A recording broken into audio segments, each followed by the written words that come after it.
अगर कोर्ट का एक ऑर्डर है, उस पे सर्वे है, अगर सर्वे को मैं मान सकती हूं कि आप उसे गलत मानते हैं या फिर आपके साथ साथ आपके सांसद गलत मानते हैं जियाउर रहमान साहब, तो उसका मतलब यह है कि आप उस कार्रवाई के खिलाफ बयानों के जरिए लोगों को इतना भड़का दे कि यह हिंसा हो जाए। सुचारिता जी, अब आपसे मेरी रिक्वेस्ट है कि मुझे अब आप सुनिएगा। बिल्कुल सर, बिल्कुल, जितना भी आप मुझे टाइम देंगी। बोलें। देखिए, हम सबसे पहले तो बात करेंगे, मनीष भाई ने भी बात की ना कि हम गरीब मुसलमानों के हाथ में पत्थर दे देते हैं, हमारे बच्चे तो विदेश में पढ़ रहे हैं।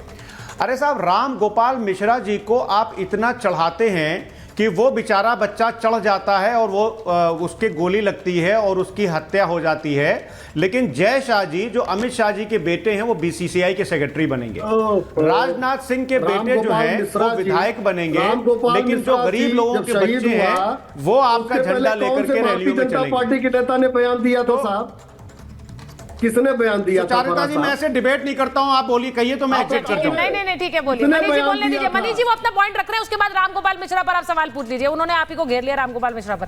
एक मिनट बोलने दीजिए, उन्हें अपना पॉइंट रखने दीजिए। वो एक बार अपनी बात कर ले, फराज साहब बात कंप्लीट कर लें, आप उसके बाद बोलिएगा। हाँ फराज जी बोलिए।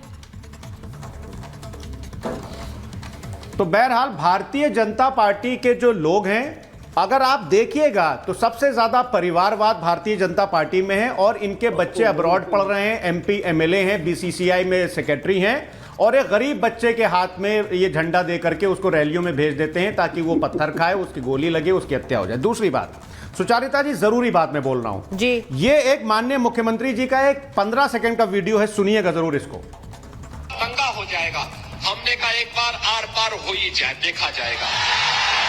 प्रदेश के मुखिया अगर ये बोलेंगे कि दंगा हो जाएगा अगर, तो हमने कहा कि आर पार हो जाए, देख ही लेंगे, तो जनता जो है उसका क्या मैसेज लेगी?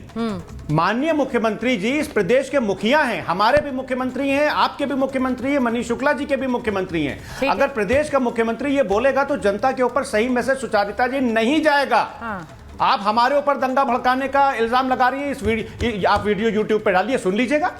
और आगे मुख्यमंत्री जी इसी वीडियो में क्या बोलते हैं? मैं आप पर आरोप नहीं लगा रही हूं फराज जी। फराज जी, आप पर आरोप नहीं है ये आरोप आपके सांसद पर है और वो लगेगा क्योंकि उनके खिलाफ एफआईआर हुई है। वो आप ही के सांसद हैं, एफआईआर हुई है। और राम गोपाल मिश्रा का जिक्र आपने कर दिया। राम गोपाल मिश्रा की बात करके आप, मुझे लगता है, खुद खटगरे में खड़े हो जाएंगे, क्योंकि राम गोपाल मिश्रा की भी हत्या जिस तरह से बर्बर तरीके से हुई थी, उस हत्या पर बोलने वाला एक नेता नहीं था। उनका नाम लेकर ये बयान देने वाला कि हत्या के पीछे जो लोग हैं वो जेल जाए, ना अखिलेश यादव थे, ना सदुद्दीन ओवैसी थे। लेकिन यहाँ पर 4 मौत पर बोलने वाले उसी दिन खड़े हो गए।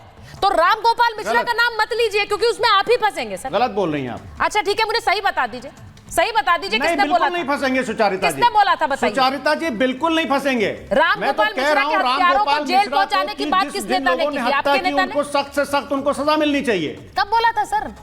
कब बोला था फराज जी? राम गोपाल मिश्रा की हत्या हुई, उसके बाद इतनी डिबेट्स तो मैंने कर ली, एक नेता का बयान नहीं आया था कि उसके हत्यारों को जेल में डालिए। क्या बात कर रहे हैं आप फराज जी? सुचारिता जी, क्योंकि वो सूट नहीं कर रहा था पॉलिटिकली। मैं अपने बयान दिखा दूंगा, मैं ऑफिशियल।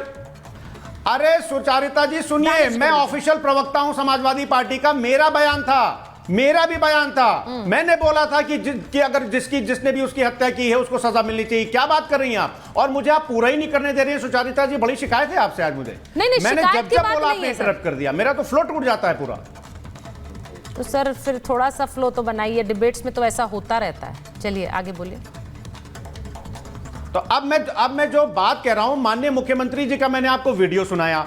माननीय मुख्यमंत्री जी ने उसके आगे एक बात जो कही, उसका हम स्वागत करते हैं। उन्होंने कहा कि हम कांवड़ियों के ऊपर पुष्प वर्षा करते हैं, हम उसका स्वागत करते हैं। लेकिन उसके साथ यह भी एक्सपेक्टेड है इस सूबे के मुख्यमंत्री से कि अगर कोई पुलिस अधिकारी अगर सड़क पे कोई नमाज पढ़ रहा है, उसको लातों घूसों से मारता है, तो उसको कंडम भी किया जाना चाहिए। लेकिन सुचारिता जी ये आज नहीं हो रहा है। और दूसरी सबसे इंपॉर्टेंट बात, आप तो मोहन भागवत जी की भी नहीं सुन रहे हैं। मोहन भागवत जी ने क्या बोला था कि अब आप लोग देश भर की मस्जिदों से शिवलिंग ढूंढना बंद कर दीजिए। नहीं चलिए, ये पॉइंट इंपॉर्टेंट है, मैं इस पर बात कर लीजिए। नहीं, आपने ये याद दिलाया।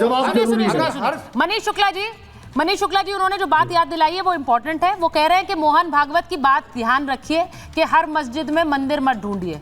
इस पर कुछ विचार कर रहे हैं आप? देखिए सुचारिता जी, मैं 2 बातें कहूंगा इस पूरे प्रकरण पे। हाँ, हरिहर मंदिर वर्सेस जामा मस्जिद में DGP sir, Bharatiya Janata party राष्ट्रीय स्वयंसेवक संघ पार्टी नहीं है।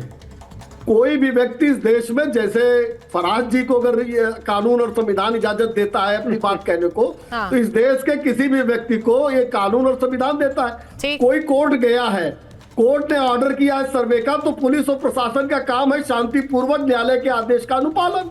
ठीक है, तो वहां तो पुलिस और प्रशासन अनुपालन करा रही थी, तो इसमें भागवत जी कहां से आ गए? भारतीय जनता पार्टी, विश्व हिंदू परिषद या कोई और जो हमारे परिवार से संबंधित कोई व्यक्ति कोर्ट गया हो, उसने इस बात को कहा हो? हाँ, लेकिन राज्य में हमारी सरकार है, आदेश अगर न्यायालय का होगा, जो भी आदेश होगा उसका अनुपालन कराएंगे, और कोई अगर कानून को हाथ में लेगा तो उसको सबक भी सिखाएंगे, ये भी करेंगे।